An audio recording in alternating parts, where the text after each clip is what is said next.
Thanks everyone for joining us today. My name is Eric Ellefson. I'm a senior fellow at the Center for the Advancement of Christian Education. Wanted to welcome you in. We've just kind of been looking for ways to help. We've been trying to be receptive to the questions that people are asking, especially in times like this. And one of the questions that we consistently have heard really in the last week to 2 weeks is, how do I assess for student learning, while we're doing this remote distance learning sort of environment, especially as we move into the rest of the year, where I think most schools around the United States are preparing to finish this way. And so there's some great questions, some great conversations. And so I'll let John introduce himself a little bit more, but we've partnered on a number of these webinars with John Eckert, Matt Thomas at the Center for Christian Education at Baylor University to try to provide, some support, help, answers, and encouragement along the way. And I've just appreciated this. I'm going to turn it over to John. So John, take it away for us. Thanks, Eric. It's good to be with all of you today. We're going to go through a lot of tools here and hopefully give you some direction that makes you feel a little more empowered to deal with some of the tough decisions that you all are making right now, and hopefully for next year. We don't want to miss out on the learning that's happening right now. So the next 55 minutes, we're going to go through these three questions. Where are we? Where do we want to go? And how do we simplify? These are basic questions for assessment of anything, whether we're doing virtual learning or learning in the classroom. These are all questions that should be driving what we're doing. So the first one we're going to tackle is, where are we at? So I got this. This is my favorite COVID-19 Twitter picture that I've received. And this is a question that I would have for you, and just good levity, I think, right now in a very serious time. But got this picture from a friend where they were showing how to keep social distancing at the store. And I don't know if this strikes you as a little odd. I know I've seen this in places and I've been like, it's just a good thing the virus does not move sideways. So from an assessment perspective, I can say pretty definitively, even without any hard evidence, that's probably not a great decision. And so with assessment, that's all we're doing all the time, is trying to figure out what the best direction is to go. And so we have a couple tools today. We already have you on Slido, where I see questions already coming in. Already got one with 4 upvotes, so we'll definitely deal with that question. But keep those questions coming in. But we're going to go to Mentimeter. This is an easy one to get data in quickly from a class. And so a lot of what we want to do is to capture good data from our students. And so the Mentimeter slide, you should see it still on my shared screen, has a website. It's menti.com. Again, it's free. It doesn't leave any weird cookies or anything on your phone or your computer. You can use either one. And go to menti.com and use the code 72. Let me just refresh this, make sure this is still a good code. Okay, it's going to give us a new code here, so hold up. Okay, there we go, same code, 721733. And then type in 3 words that best describe assessment at your school right now. So because there's so many of you, and this is a webinar where we can't have direct interaction, I would just like to gather from you a little bit of where you're at as a form of diagnostic assessment for me. So if you can just type in 3 words that best describe your school. Mentimeter creates a word cloud where the words that show up the most frequently are the largest. So we'll get a real quick visual on this. Again, you can see the value of doing this with your students. Maybe primary students, this would be a little tricky to do for them to type this in, but they would love seeing their words populating and repopulating. Right now, I see challenging and frustrating leading the way. Frustrating seems to be taking a bit of a lead even over challenging. There's some interesting terms on the screen that you can see, and we'll just keep letting this grow for a few more minutes. Looks like we've got a number of people already responding here. We're already in the 20s, it looks like. So continue to add to that. And that'll just give us a sense of the feelings in the room, which is helpful for me. This isn't really particularly surprising. I'm seeing clunky, confusing, Innovative, I see an innovative there. Trusting, yeah, trusting in sometimes some kind of scary ways, the level of trust we're having to extend. Haphazard, definitely heard that. Yeah, project-based is there, good. Simple, simple, that could be a good thing or a bad thing, depending on if it's actually capturing what you want. Invalid, there's an interesting word, frenetic.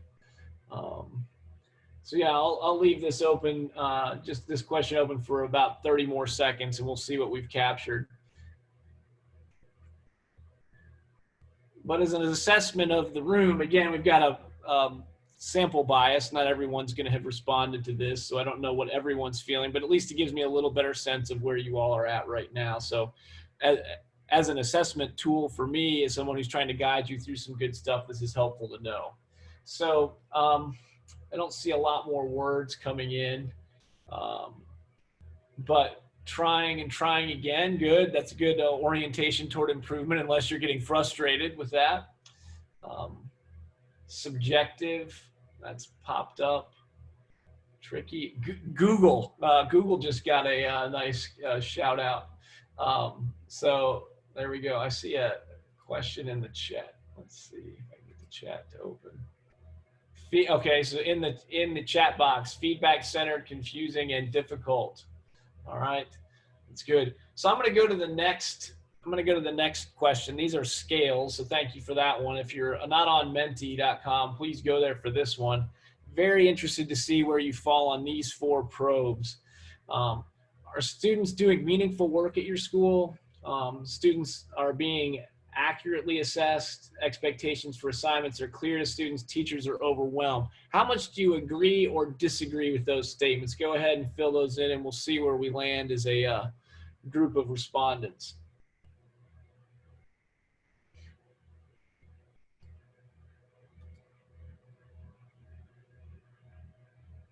Yeah.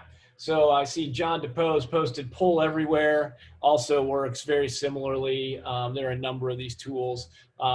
Menti is free up to 3 different items, and then you have to start paying. So I know a lot of these have free access. So Pull Everywhere is another good one to use as well. I just have not used that one as much lately.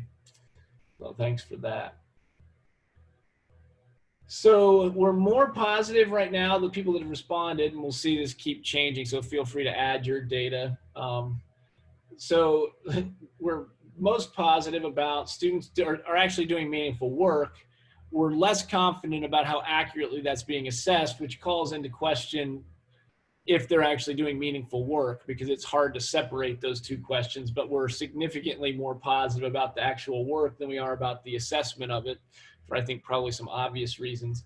Then expectations for assignments are clear. We're pretty positive there. That's encouraging. And that is hugely important for assessment in any conditions, but particularly virtual. And then we're most positive that teachers are actually quite overwhelmed right now. So I'm hoping today does not feel like drinking from the fire hose from you. I'm going to give you a number of resources and tools and try to answer some questions, but I want you to keep one thing in mind. Good teaching and assessment means being really clear on what you absolutely need to get across and how students are doing. So there's a lot of different bells and whistles you can put on this, but in the end, that's the crux of teaching. And so we had someone ask earlier, is this about virtual learning or is it about assessment? Well, you can't actually separate those 2. There's a great quote from those of you that have been around in education for a while from Madeline Hunter. To say you have taught when no one has learned is to say you have sold when no one bought. And so in the end, if we don't assess, we're making a lot of ignorant claims about what's actually going on. So I'm going to jump back here. Thank you for giving me that feedback. Looks like we got over 40 people on that last one, so that's helpful. And I'll get us caught up to where we're at in the slides. So again, if you have questions, please go to Slido. The event code is Eckert. Feel free to keep adding those in. I'll pay attention to those, and we'll get to those at the end of the session. All right, so the next question is where we want to go. And so I had just read this book in January, and I think this is helpful for us as teachers and maybe helpful for us as students and certainly as administrators. what we're trying to get to is not necessarily a goal where we're more self-controlled. In this book, Atomic Habits, James Clear makes it clear that what we're trying to change are habits. And so as we have students at home and we're teaching in a totally different way, we are trying to build different habits for what we're doing. And I don't know about you, because I've been at home so much, I have had more control over the habits that I do. So reading my Bible, working out, doing things that I have control. I now have control over that. I'm not taxiing kids everywhere after school. I don't have to go to meetings. I have tons of Zoom meetings, but I'm not getting the interruptions I would typically get at the office or at school. So I'm trying to cultivate habits. So if we can keep that in mind, that's helpful. And then the more we can internalize that as part of our identity, as opposed to just being self-controlled, the better off we are. So as you start thinking about what you're assessing as progress in your own life, start thinking about who you are as a person. And so in the book, he gives this great example. And I think this is relevant for us, especially in quarantine. When a smoker is asked, when he's trying to stop smoking, when he's asked if he would like a cigarette, if he answers, "I'm trying to quit smoking," that answer is rooted in self-control. However, if he answers, "I am not a smoker," that is a very different place to start from, and he's more likely to maintain his abstinence from smoking because his identity is now in something other than being a smoker. He is a non-smoker now. And so I think the more we can help our students lean into their identity in Christ, who they are, that they're loved children of God, all these other pieces will fall into place. And that goes for us as teachers and administrators as well. So just wanted to give you that encouragement right now as we go into some more specific details about how we're going to make this work. So I have to back up, and I'm going to do this quickly because I know most of you are familiar with Wiggins and McTighe's work on essential questions, but it's important to ground what we're doing in assessment here. Remember, according to Wiggins and McTighe, essential questions, the way you organize your curriculum, are around big, broad, abstract ideas.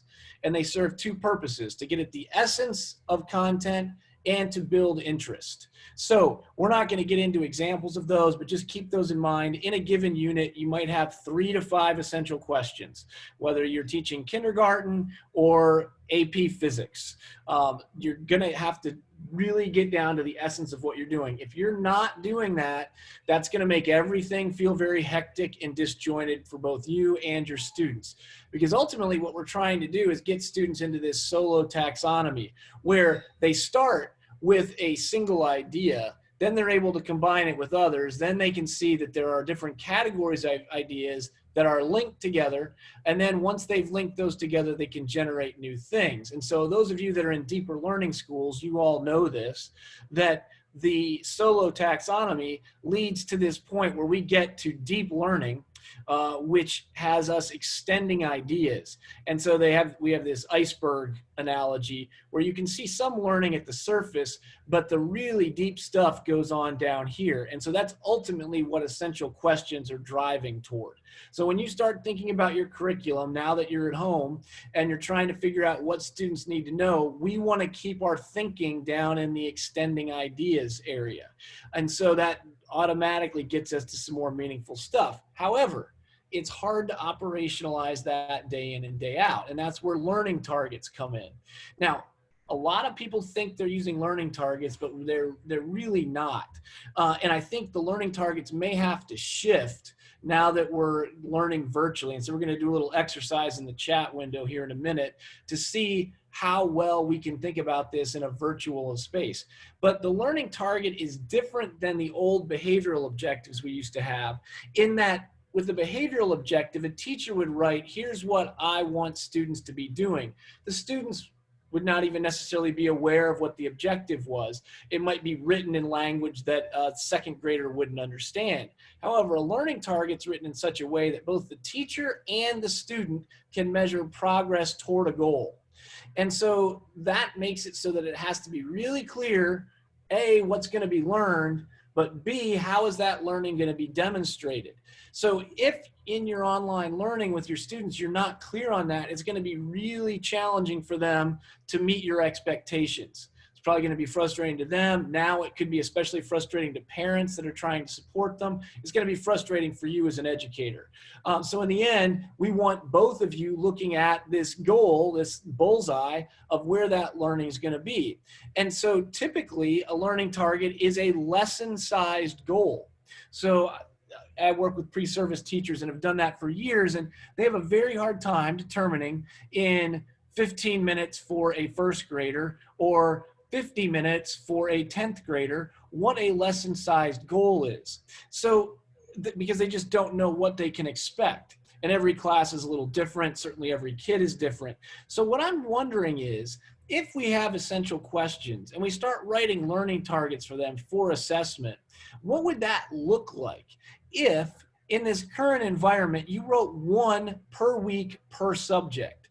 That by the end of the week, students would demonstrate understanding, skill, knowledge of a key idea that undergirds an essential question. What would that look like if you were to write one per week? So what I would like you to try to do right now, at least a few of you, is what would a week-long learning target look like? Just to simplify things for you, instead of trying to write 5, which is what we would typically do if we were seeing kids face-to-face, what would it look like to write an overarching learning target for a week? So a 1-week learning target where at the end of the week, they would demonstrate some knowledge, skill, or understanding at the end of the week that you could then observe and give feedback on. So go ahead, take 2 minutes. When this timer goes green, your time will be up. Put in the chat window what a 1-week learning target might look like for you in a subject area, or if you're an administrator, one that you might have seen in observations of the last few weeks. What might a learning target look like for 1 week? And I'll watch the chat box.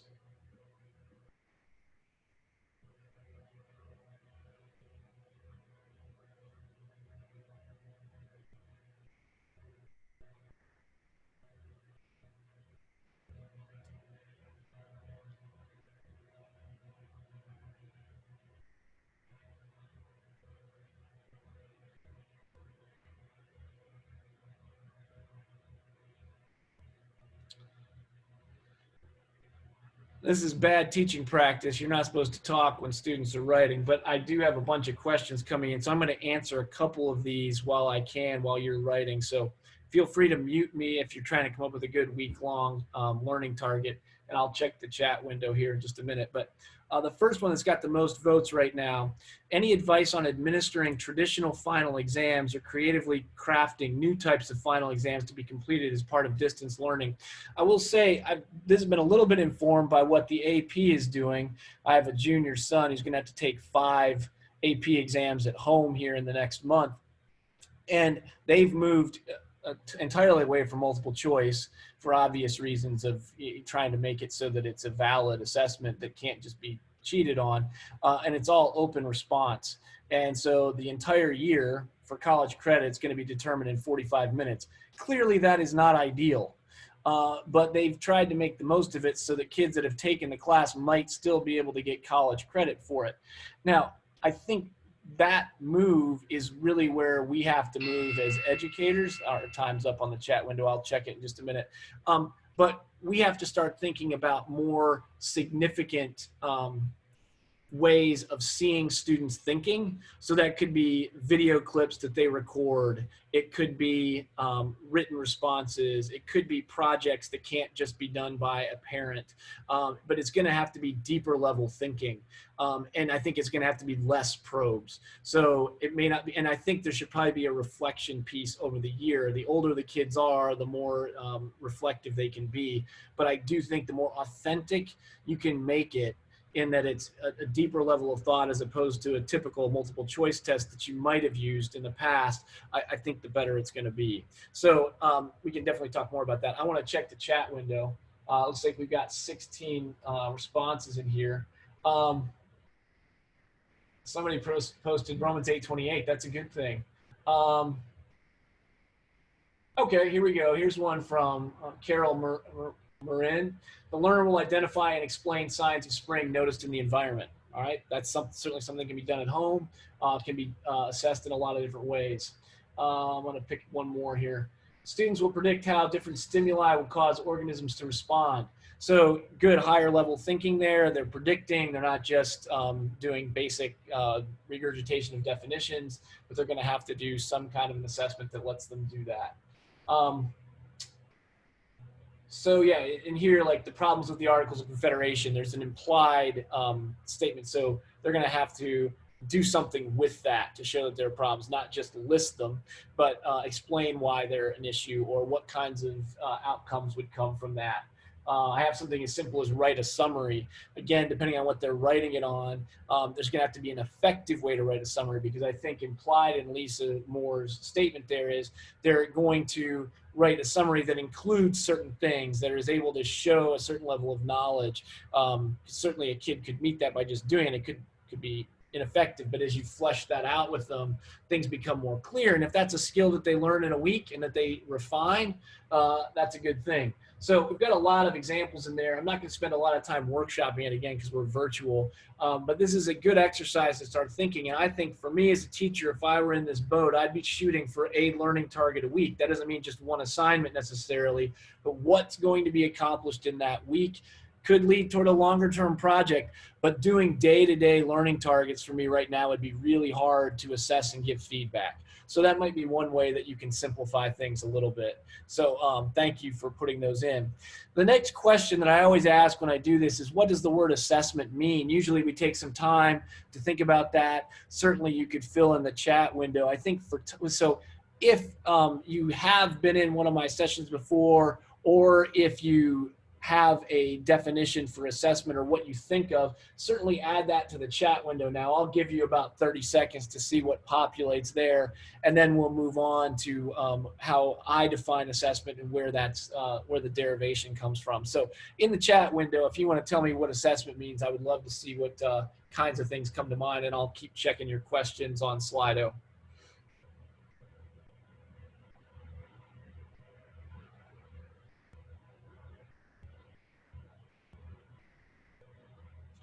Okay, I have here evidence that the learning target was met. That's good. I like that. It's evidence and it's focused on a learning target. That's from Ray. Evaluating students' understanding. It's good. That's tricky. It would be great if we could just open kids' heads up and see if they're actually understanding something. The key is we have to be able to observe that understanding. Yeah, Adriel has some good examples there. So yeah, it's good. Here's a helpful thing, and I think it's helpful to share with students. It certainly helped my college students. I've taught at Wheaton for a number of years, and I've been at Baylor now, and I've used this with all of them. Assessment comes from the Latin root word, which means to sit beside. So if we start thinking about assessment that way, it gets a lot clearer that what we're trying to do is help them improve, and that means we're going to be giving them feedback. It's almost like an apprenticeship. They make an attempt at something, we give them feedback, then they try again. And so the problem with that is that John Hattie, Australian researcher, this was at a visible learning conference I was at about a year and a half ago, he said this, and it's in all the meta-analyses that he does. Feedback is the most variable influence on learning. Feedback for surface learning, just rules, is very different than feedback for deep learning, which means you're applying tools. And so if you're mismatching your feedback, or you have students giving feedback and they only have surface knowledge and you're asking them to give feedback on deep learning, that's going to be a real problem. They're not going to get very effective feedback. And in the end, it's not about how much feedback you give, it's about how much feedback is received. So how do we effectively give feedback in general, but particularly in the virtual learning environment that we're in right now? If assessment means to sit beside, then we've got to really rethink how we give feedback. So here are 5 questions that James Nottingham, he's a researcher out of the United Kingdom, says we should think about. So I'll put these up here. What am I trying to achieve? Okay, so what's the student trying to achieve? So that's got to be clear. How much progress have I made so far? What should I do next? This is a great acronym that easier to write than writing it all out. What's in it for me? What's the benefit of me doing anything with the feedback. So this is a classic example. If a student's done a lot of work on a project, they turn it in, you get a grade, you give them a bunch of feedback, a lot of them don't pay any attention to it because there's no chance to improve what they're doing. It's just either a validation they did a good job or a criticism that they didn't, but then there's nothing to do with it. And so that's not the best time to give feedback. The last one is WAGGLE, which is an acronym that stands for What a Good One Looks Like. So if we want students doing quality work, they got to have examples in mind that demonstrate the kind of quality work we're looking for. I think that's especially true right now in virtual learning environments, and it's really hard when we've transitioned to that so quickly because we may or may not have good virtual examples to share with them right now. But as soon as you do, even if you have formative examples, share good formative thinking either with students together synchronously or asynchronously. But we definitely have to show them what a good one looks like. So Nottingham goes on to say that there are 7 steps to giving feedback on those 5 questions. So here are the 7 steps. And notice where the grade comes in on this. This is important, I think, especially now when we're not exactly sure what to do with grades and some of the validity of some of the things that are being done. First of all, we need to agree on goals. Hopefully, the benefit of COVID coming when it did is we had almost an entire year to build relationships with students. So we agree on common goals for what this assessment's supposed to do. Then we give students a first attempt. They get a chance to try, to do their best thinking. Then we give them time to self-review, either with criteria we give them to evaluate against, or we put them with a peer or several peers who have those criteria and can give feedback at the appropriate level for the student whose work it is. This is going to significantly improve the quality of the work without dumbing it down. You're going to help the students own their learning, facilitate others' learning, and then move from there. The 4th piece then is revisions. The students should have a chance to improve that work. And this is where if you're thinking about a learning target as a week-long goal, there's now time built in to do this. Where in a class, you can't do this in every class period, but you can over the course of a week. The 5th part here is now is when you get to teacher feedback. If you're feeling overwhelmed as a teacher, one of the most important things to do is to put yourself later on in the feedback loop so that by the time you get it, it's in better shape than it would have been, because you all know the worst assignments to give are the ones that are a disaster when you receive them and you're not even sure where to stop giving feedback. And so you want to give them every chance to make it better before you actually see it. Then they get a chance to make final revisions. They can improve it. So again, if this is a week-long process, maybe you're seeing the work on a Wednesday, you're giving feedback, and then on Thursday they have a chance to improve it, and then it's due on Friday. Then comes the grade. Now, you might say, well, that's going to cause grade inflation. Well, that's the world we're living in right now anyway. Grade inflation's happening. And the key is, does the work merit the result that it gets? I really don't care that much about grade inflation if students are doing high quality work and have earned those grades. Ideally, every student in our classes would be earning A's because that means they would be achieving the criteria we had set out for them. Now, if we're doing it just as a rubber stamp, just to keep the parents off our back and keep the kids happy, that's not good. But this process is much more likely to get better quality work from students as you do the assessment and simplify your life as a teacher. So that gets to the last question. How do we simplify? Now, keep this in mind as I'm going to whip through a number of different tools you can use that I don't want you to be overwhelmed by. Use the tools you already have. If you're comfortable with some tools, do it. But I do think there's some things we can do to make this more coherent. And it's ultimately helpful if we do it as a learning organization.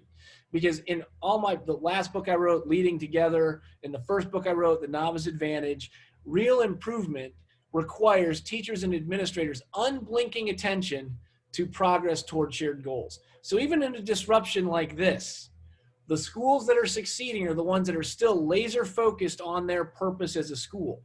And so you've got to keep collecting evidence and keeping your focus there. So to do that, though, you're going to have to do what David Brooks suggests in The Second Mountain. This is his book that just came out last summer, and I've shared this all over the country. And I'm going to remind you of it now. A life of commitment means saying 1,000 no's for the sake of a few precious yeses. So in the last month, you've probably said yes to a bunch of things you had no idea what you were saying yes to, just out of desperation. All right. So I think it's time for us to start thinking about winnowing where those yeses are. And we've got to start saying no to some things. When you're in this massive experiment that we're in, trying to figure out what works best, it's really hard to know what to say no to. But now that you're a month in, take the knowledge you have as an organization, pool it, maybe even as Eric suggested, take a day in the middle of a week, take a Wednesday. We were just talking about this yesterday, and say, okay, kids, we're not having class today. We are going to figure out what's working, and then we're going to make some revisions, and we're going to come back to you on Thursday with some tools that are more coherent across grade levels, because there's a lot of learning going on the part of educators right now, but it is very scattered. And so we need to pool that in a place that is manageable for educators, because you know, and some of you have kids, you're trying to teach and manage your kids' education. You know, if it's not clear for you as a teacher, there's no way it's going to be clear for students, and even less likely it's going to be clear to parents. So I've had conversations with hundreds of educators across Canada and the United States in the last 3 weeks. And one of the recurring things that I am not paid by any of these groups, the schools that have a learning management system like Moodle, Canvas, or Schoology are in a much better place than the schools that are doing some amazing stuff, cobbling together things on Microsoft Teams, on Google Classroom, trying to incorporate Zoom or whatever tools that, like, the learning management system simplifies everything. And as we look to next year with uncertainty about how next year is going to play out, these resources, if you think about it as a per pupil expenditure, they're not that expensive per pupil. It is something in tight financial times that make it really hard, but all the human resources being spent on trying to figure this out on our own and trying to get something that creates, I've seen some amazing Google Docs that have tried to streamline, here's what you have to do for the week in 3rd grade. But then there's links to this and links to Zoom and links. Kids can't find the links. Parents can't find the links. You know, if you're a parent right now, you're sick of emails from schools. You're sick of all the links. You can't find it all. You can't manage it all. I've got 3 kids of my own, and junior, 8th grader, 6th grader. Thankfully, they're pretty self-sufficient. I would be failing school right now if it were up to me as a parent to be managing all those things. And so the learning management system allows you to put all these things in one place seamlessly. So I'm going to go through some of the integrations here. I have used Blackboard, Schoology, and Canvas all in higher ed. I'm on Canvas right now. It is holding up really well with a lot of traffic. Schoology had some trouble at the beginning because they got a 400% increase in use, but it seems to have leveled out. But these are, you have to think about how to use this institutionally. Without it, it's going to be another long year next year. Now, you'll be better off than you are this year, but if you can invest in some of this now in the next couple months for next year, your face-to-face interactions will be better, as will your virtual interactions, at least in my opinion. So here are some of the integrations you can use that flow right through the LMS. And you can use these separately, but then it feels like you're taking potluck. And one teacher's using this, another's using that, and it's not integrated. And so it can be frustrating for parents and teachers. Nearpod is a great one that has a lot of lessons already on. You can put your lessons in and get real-time assessment data really cleanly through that. So Nearpod's a great one I've seen a lot of people use well, really effective one. Another one that I just came across this year is called Floop. It lets you give feedback very quickly graphically. So students can take a picture of something, you can comment on the picture, send it back. Really clean, really easy to use. Again, you can integrate some of these into LMSs, some of these things stand alone. So Floop is another good one, easy to remember. I'll make sure to post all of these different tools on my resource page on my website too, so that if you want to go back and find them, you can. Parlay is one, I have not used this, but it's a fascinating one, especially if you like Socratic Seminar or Paideia seminars. They have a lot of reading references, discussions already set up, but it allows you to track the conversation amongst a group the way you do in a Paideia seminar. So you can see who's making contributions where, the way the conversation's moving. It's a pretty powerful tool, and there's a free version of it that will allow you to do class discussions around pretty significant material and then have data at the end that can function as your assessment.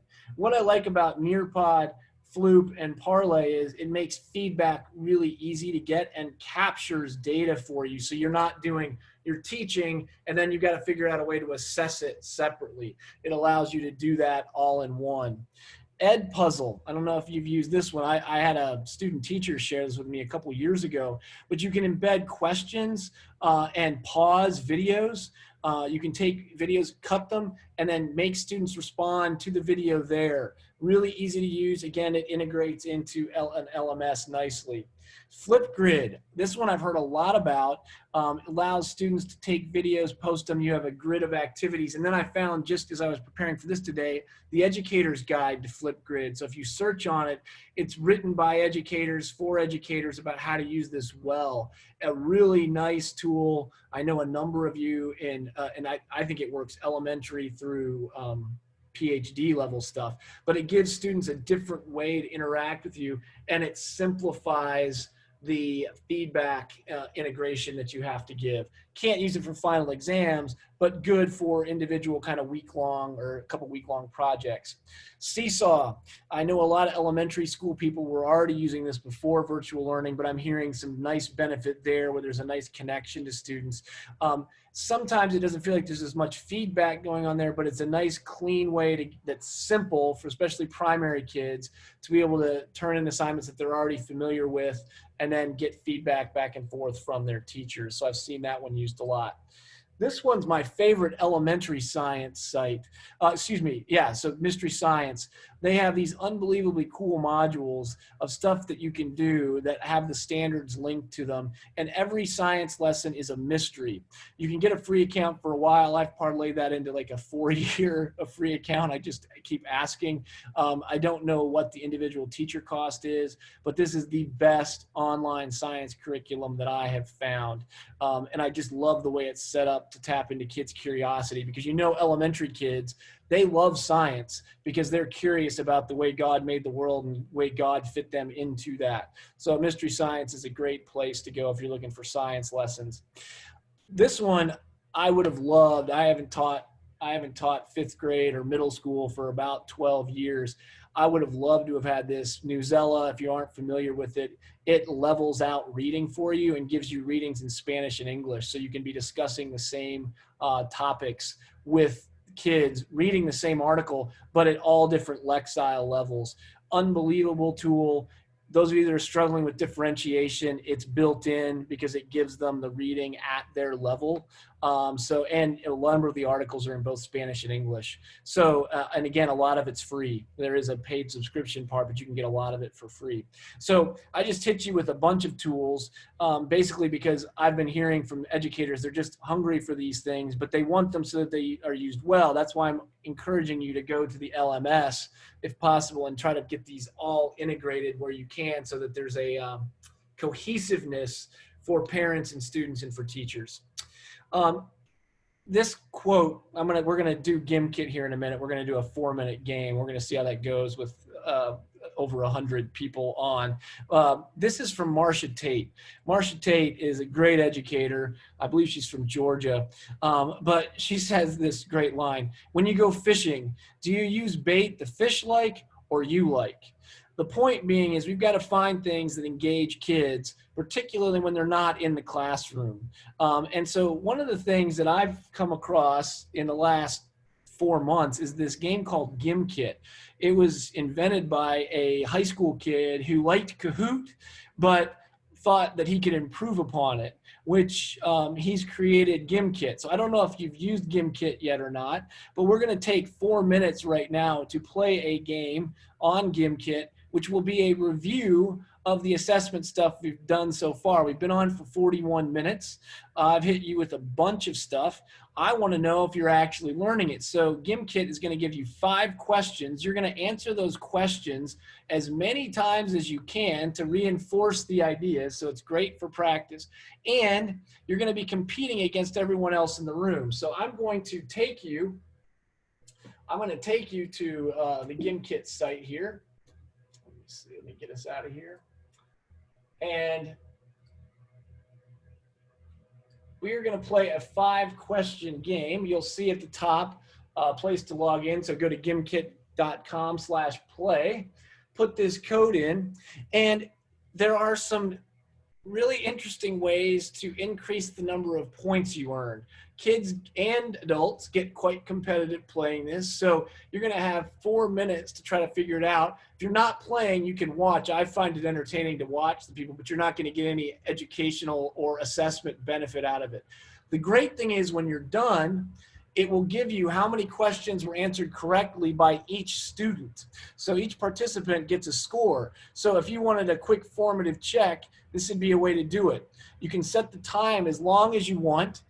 The points are just something that make kids get more engaged. The points don't really matter because as you'll figure out, if there are some Gimkit veterans here, they'll start accruing points much more quickly than you are. But that's just to keep the game interesting. And you're never really out of the game. You can play this in teams. I have it set up to play individually right now. But we're going to go ahead and play a 4-minute version. Then we'll go back and we'll wrap up with some final thoughts and questions. But I do want to get as many of you in as we can. We've got 40 players in now. I'll give you another 30 seconds to get in, and then we'll start the game with whoever's in at that point. So if you haven't used it, it's great. If you have, hopefully you'll enjoy reviewing the 5 questions. Don't worry, when you get to the end of the 5 questions, they'll repeat. You'll get the same questions. So don't think something's wrong. You just keep answering them for the full 4 minutes. All right. And we've got 44 in. I'll see if that's everybody. I'm going to go ahead and start with our 44 players and see how this goes.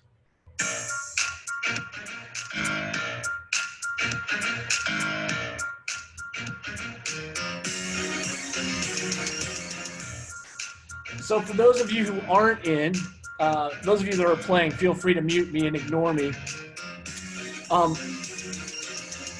Gimkit takes those 5 questions. They're multiple choice questions. You can also have different formats of questions. The 5 I have are multiple choice to review some of the assessment things we've done.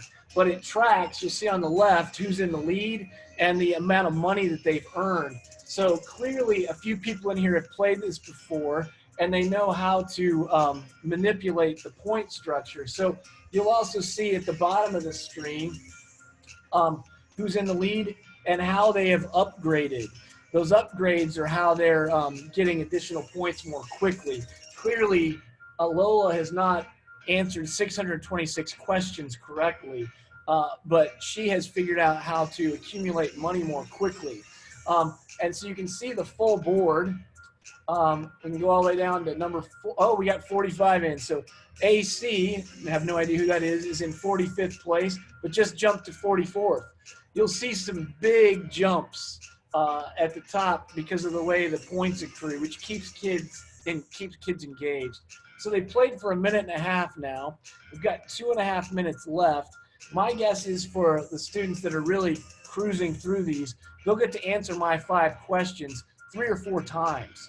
And so by the time they're done, those questions are going to be pretty heavily ingrained. Now, this is not higher order thinking, but it is a fun way to review some basic knowledge that is just a different way to engage. Right now, because of COVID, they're giving us 10 games for free, and then you have to subscribe for like $4.99 a month. But right now, you can get 10 games for free, so you can at least test it out, see if you and your kids like it. My own children love this game. I'm just almost out of games I can create, so I'm either going to have to ante up and pay, or we may have to find another free online game to play. So, yeah, there's 1.5 minutes left. You notice Lola's now in 6th. WM has rocketed to the top with over $2,700, with Jeff Horner in 2nd. Eric Ellison, co-host, and he has no advantage as being the host. Imposter, complete imposter. An imposter is filling in for Eric. Okay. I appreciate their success. Yes, he's making you look good. He or she is making you look good. Yeah, I guess I shouldn't assume that Jeff Horner is actually Jeff Horner either, but you also can dump, if there's inappropriate names, you can dump names. It's similar to Kahoot. So in 22nd place, we have the winner, not living up to the name right now, but WM's been there for a while. Al Racco's kind of new to the top of the board. Oh, Al Racco takes the lead with 36 seconds to play. Those of you that aren't playing, feel free to add questions to Slido because we're about to get to that portion of our time. But, yeah, I appreciate all of you that have jumped in and the patience of those of you that have not gotten on just to see how this works. I figured you'd be more likely to use it if you'd actually tried it. So, John, talk about the benefit of kind of a game like this and the repetition of asking the same question. Yeah. So same questions. Yeah, the repetition is great if you're really wanting to reinforce key terms. And so here we have the title. For third place, we had WM, Al Racco second. Oh, BB came out of nowhere, all right, to take the lead. So you can click View Report, and it will show you how those results came in, how many questions were answered correctly. You can see here, Adriel answered 34 questions correctly. So she went through all 5 questions about 8 times. So she's had that kind of repetition and is therefore more likely to have those things locked away. Now, hopefully she agreed with the answers that I had for assessment in there. So a good way to have fun. Again, the point of Marcia Tate was we got to find things that kids find engaging. And so I know my kids love that. I find the game a little bit stressful and kind of annoying because I haven't figured out how to upgrade quickly enough. But hopefully that was a useful example for you. Another one I found that I love and have not had a chance to do much exploration with is Stop Motion Studio.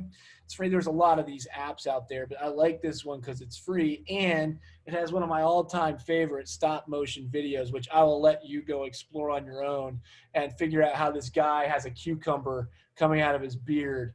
It is hilarious. And the key here is, part of it is this guy with the cucumber and the beard and what he does with his beard, there's really no educational value here. But Marcia Tate says this, and I think it's more important now during COVID-19 than ever. Our brains do not know the difference between real laughter and fake laughter. So just laugh. We need time to just laugh. And if you're not getting that because you're not exposed directly to students, or you're not having the interactions you're used to having in all the great parts of teaching, we've got to find ways to laugh and enjoy one another. And ultimately, what that does for kids who are at risk is it reduces the predictability of who fails. And so Zaretta Hamilton, she said this, again, this was the virtual learning conference I was at a year and a half ago. Equity is reducing the predictability of who fails. This is why teaching is infinitely interesting and infinitely challenging. How do we find ways to meet kids' needs who are not being served well in a regular classroom or in a virtual classroom? I've heard from some people the virtual classroom has been a great fit for some students. For other students, it's been a disaster. And for a lot of students that struggle in the regular classroom, the virtual classroom is even tougher. So we've got to keep looking for ways to assess learning in meaningful ways, because real improvement requires our unblinking focus on the progress that we need to make towards shared goals.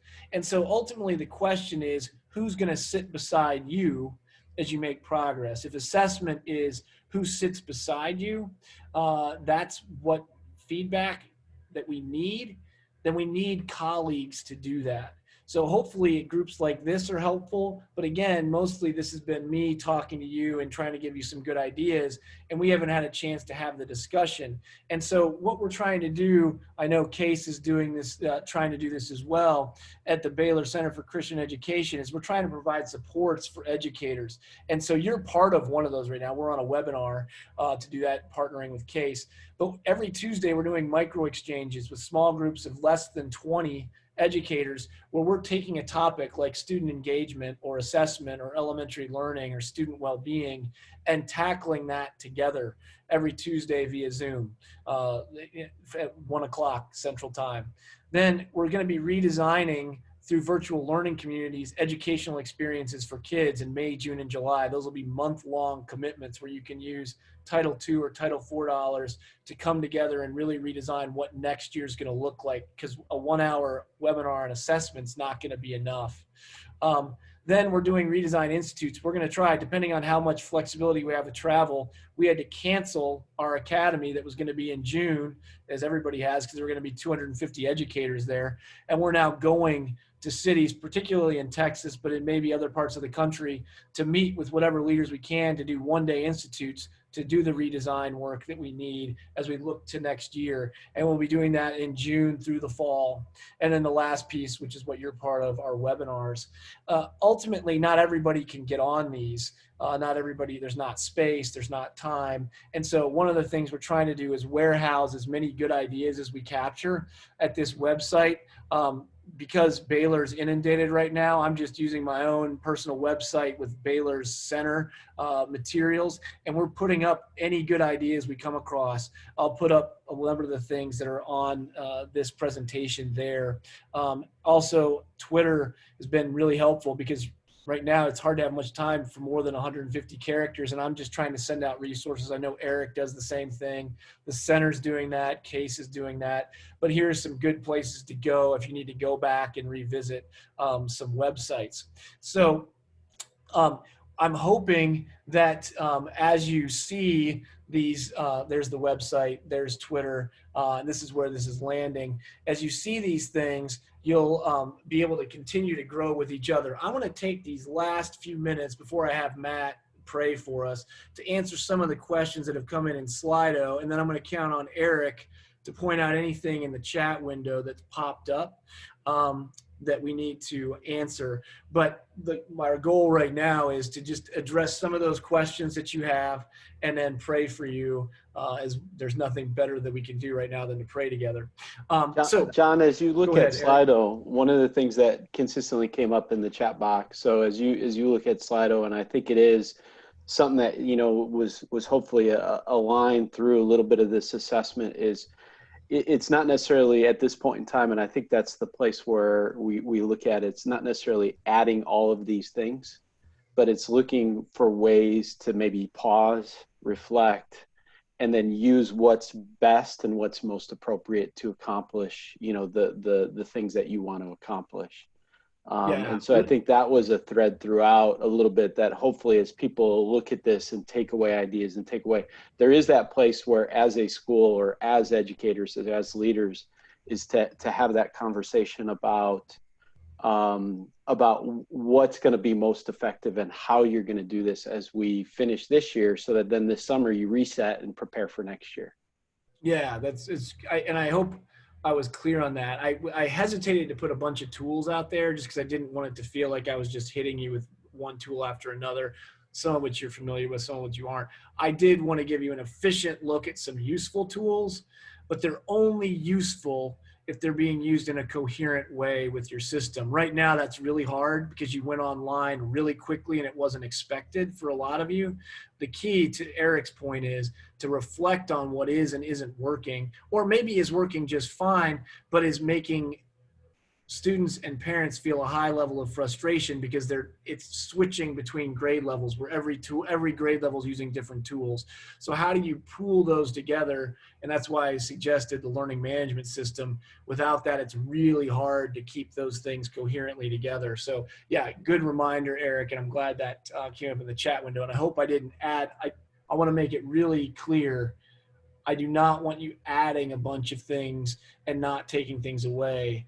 If you take nothing away, like figure out that learning target for the week and how are you going to give feedback on it? And it doesn't matter what tool you use for that.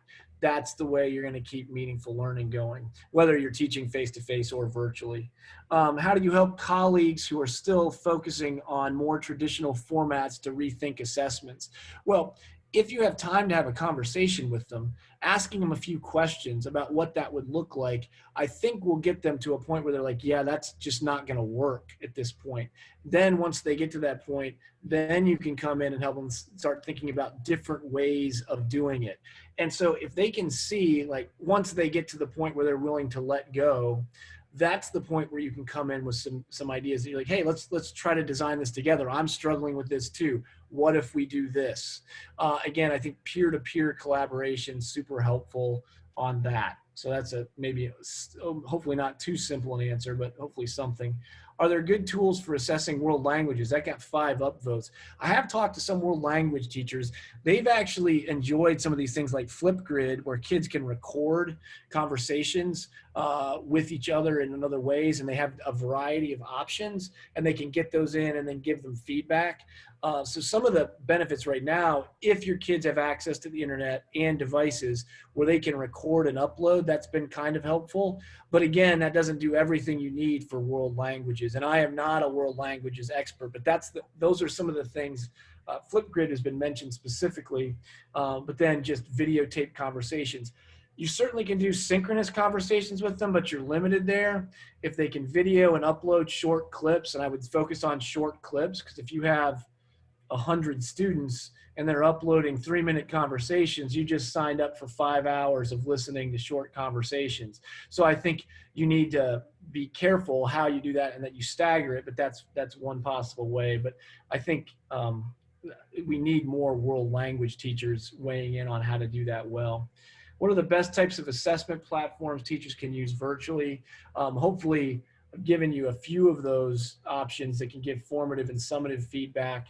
I think the learning management system is key, because then you start organizing your curriculum into modules, and then you can develop assessments that are meaningful and not overwhelming for you or for kids. The last one I'll take for right now, this had 4 votes, and then I'll let Matt wrap up with prayer. And feel free to reach out. My contact information, I'll get my contact information up here, is all right here. Feel free to email, reach out on Twitter, website has a way to give feedback. But I'll answer this last one, and then I'll turn it over to Matt. And I appreciate you all putting this on here in your time. I'm not used to talking for an hour straight anymore. So here's the last one. Any suggestions for quickly grading formative pieces in heavy practice-oriented courses like math and world languages? Right now, it's clunky to annotate PDFs. Totally agree. I think the more you can limit, and again, I don't know what grade level that's coming from, limit the number of problems that you're grading, but say, okay, you're going to do these practice problems, and then you're going to turn in these 3 problems where you have annotated, written major work clear, submit it. Floop offers an easy way. If they just take a picture of it, you can give feedback really easily on that.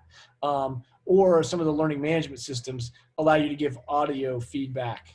I don't know what Google Classroom offers there. I'm guessing it's a little bit clunky, but I will say those tools are somewhat helpful for making the feedback transition a little bit more helpful. So again, I'm happy to help with anything else I can. I'm in the middle of this with students at Baylor, so I'm in it with you. It's been an interesting transition, but a blessing, and it's just great to be able to do this work and be able to do it with you. Matt, it's all yours. Thank you, John. Appreciate the work that you put into that. And I want to thank you for joining us today.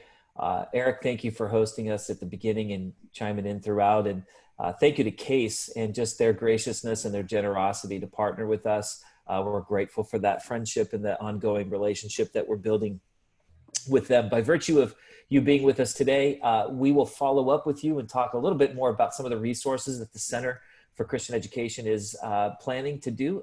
Beginning with next Tuesday, we'll be in our micro exchange talking about student engagement. And then we'll tell you a little bit more about the virtual learning communities that we'll be doing both online and Lord willing in person across the state of Texas and maybe even beyond. But thank you for being with us. We know there's a lot of things that you could be doing right now. So we do thank you for being here today. Let's close with a word of prayer.